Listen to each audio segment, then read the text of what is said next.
कभी कभी जिंदगी में ऐसा मोड़ आता है जब इंसान डर और अकेलेपन में इतना खो जाता है कि उसे सही और गलत का फर्क ही मिट जाता है। आज हम सुनने जा रहे हैं बाइबल की एक ऐसी कहानी जो शर्मनाक भी है, पर उससे मिलने वाली सीख बेहद गहरी है।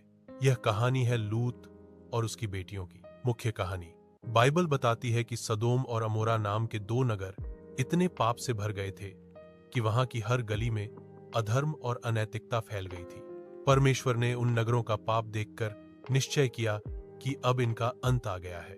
किंतु उस नगर में एक व्यक्ति था, लूत।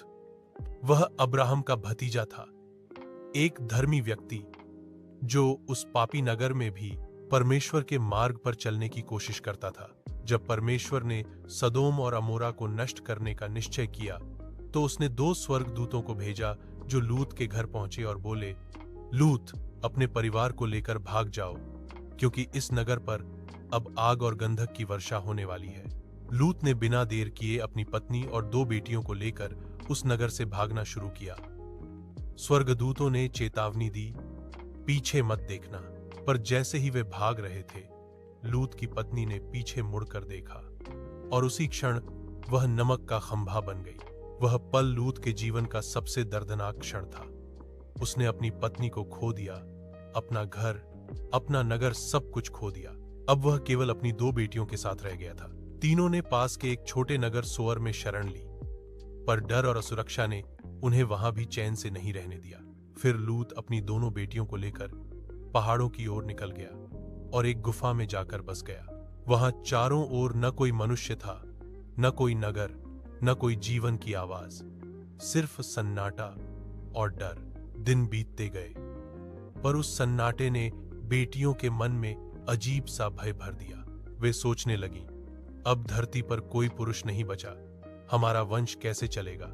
उनका मन उलझा, उनकी सोच में डर और निराशा ने जाल बुन लिया और वहीं से जन्म ली एक ऐसी योजना जो आने वाले इतिहास की सबसे शर्मनाक घटनाओं में से एक बन गई। बड़ी बेटी ने अपनी बहन से कहा, हमारा पिता बूढ़ा हो गया है और हमारे लिए अब कोई वर नहीं बचा। आओ, हम अपने पिता को दाखमदिरा पिलाएं और उससे संतान लें ताकि हमारा वंश बना रहे।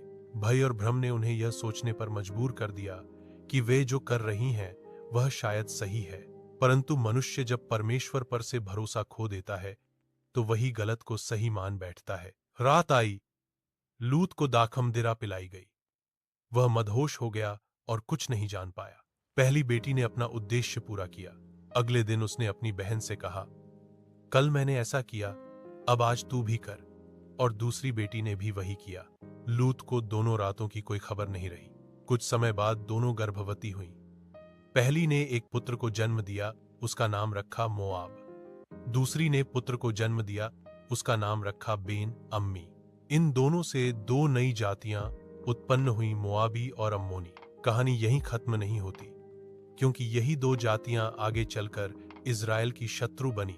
वो संतानें जिनका जन्म पाप से हुआ था, वो आगे चलकर परमेश्वर की प्रजा के लिए संकट बन गई। परमेश्वर का न्याय बड़ा अद्भुत है। वह सिखाता है कि हर पाप का परिणाम होता है। हम भले ही उस क्षण में डर या भ्रम में कोई निर्णय लें, पर वह निर्णय आने वाली पीढ़ियों तक असर डाल सकता है। लूत की बेटियां डर में थीं, पर डर ने उन्हें विश्वास से दूर कर दिया।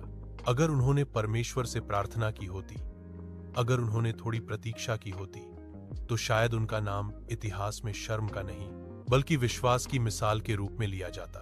अंत यह कहानी केवल लूत की बेटियों की नहीं, बल्कि हर उस इंसान की है जो किसी कठिन परिस्थिति में अपने ही विचारों पर भरोसा कर लेता है और परमेश्वर की योजना को भूल जाता है। कभी कभी जीवन में परिस्थितियां इतनी अंधेरी होती हैं कि इंसान सोचता है अब कोई राह नहीं बची। पर याद रखिए, जब राह नहीं दिखती तब भी परमेश्वर का प्रकाश कहीं न कहीं होता है। लूत की बेटियां हमें यह सिखाती हैं कि भय, निराशा और गलत सोच किसी भी पवित्र उद्देश्य को अपवित्र बना सकती है, और यह भी कि पाप कभी समाधान नहीं होता, वह केवल नए दुखों की शुरुआत करता है। इसलिए जब जीवन में अंधेरा हो तो अपने बल पर नहीं, परमेश्वर के बल पर चलिए, क्योंकि वही है जो राख में से भी नई आशा पैदा करता है। दर समापन पंक्ति आउटरो के लिए। दोस्तों, ये थी बाइबल की एक ऐसी कहानी जो हमें याद दिलाती है कि परमेश्वर से दूर होकर लिए गए निर्णय, चाहे किसी भी कारण से हों, उनका परिणाम हमेशा पीड़ा ही होता है। अगर आपको यह कहानी सिखावन लगी तो वीडियो को लाइक करें, चैनल को सब्सक्राइब करें और अगली बार सुनिए बाइबल की एक और रहस्यमयी कहानी।